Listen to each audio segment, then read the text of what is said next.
خواهرم داره به ممبر چنلش وایس میده چه دروغایی که نمیگه، بعد صداقت میکنه. بچه‌ها اومدن یکی تو ناشناس گفته که چرا کم پیدا بس بهش بریم. بایل عزیزان اینقدر که جیدن سرم شلوغه، اصلا تایمی ندارم که بیام چنل براتون فعالیت کنم، ولی دیگه از این بعد میخوام بیشتر پیشتون باشم. خیلی دوستتون دارم. بعد چرا صداتو نازک میکنی آخه؟ قربونت برم.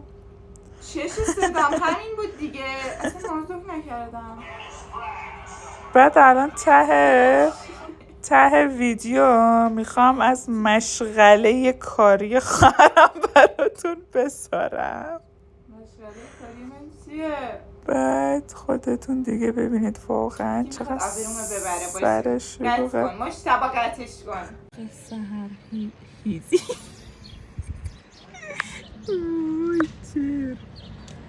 سحر خیزی تا چقدر؟ ساعت 7:23 است. ما تو صف نونوایی.